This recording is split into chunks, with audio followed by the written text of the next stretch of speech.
நீங்க வெளியே போய் பேசுங்க, எனக்கு ஒன்றும் ஆட்சி முடியாது. வெளியில என்ன அதைத்தான் நான் சொல்லுகிறேன். நீங்கள் சொல்லுகிற நேரத்தை எடுத்துக்கொள்ள முடியாது. அதை முடிவதற்குள்ளாக வாய்ப்பு அளிப்பேன். அதை முடிவதற்குள்ளாக உங்களுக்கு வாய்ப்பு அளிப்பேன். நீங்க பேசுங்க. இப்போது எடுத்துக்கொள்ள முடியாது. சபையின் மற்ற நடவடிக்கைகள் கவனம் செலுத்திக் கொண்டிருக்கிறேன். தயவு செய்து அதை நடப்பதற்கு அமைதியாக ஒத்துழைப்பு தாருங்கள். அதை செய்து உட்காருங்க.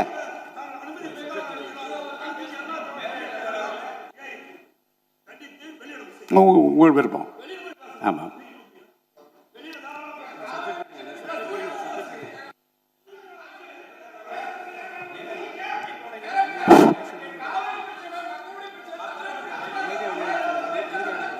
அமைதியா வெளியேறுங்க.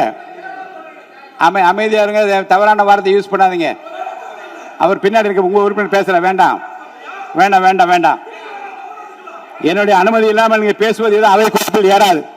என்னுடைய அனுமதி இல்லாமல் நீங்கள் பேசியதும் அவை குறிப்பில் ஏறாது.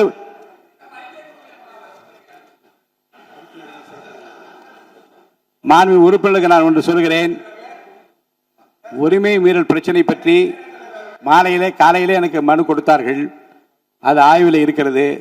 அவை முடிவதற்குள்ளாக வாய்ப்பு அளிக்கிறேன் என்று சொல்லிவிட்டேன். இது அவை முடிவதற்குள்ளாக வாய்ப்பு அளிக்கிறேன், உறுதியாக தருவேன் என்று சொன்ன பிறகும் அவர் வெளிநடப்பு செய்கிறார்கள்.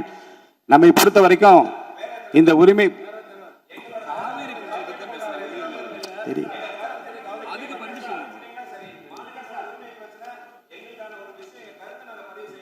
உங்களுக்கு அதே தான் பதில். நீங்க அமைதியா உட்கார்ந்து இந்த பிரச்சனையை பற்றி உங்களுடைய மாமன்ற உறுப்பினர் பேசுகிற போது அதுக்குரிய பதிலை இருங்க. அதுக்குரிய பதிலை மாண்புமிகு முதலமைச்சர் சார்பிலே அளிப்பதற்கு மாண்புமிகு அமைச்சர் அவர்கள் ஏற்கனவே என்னிடம் வந்து அப்படி பதில் சொல்ல வேண்டும் என்று கேட்டிருக்கிறார்கள். உரிய நேரத்தில் அவர்கள் பதில் அளிப்பார்கள். நீங்கள் பேசுகிற போது பேசலாம். உட்காருங்க.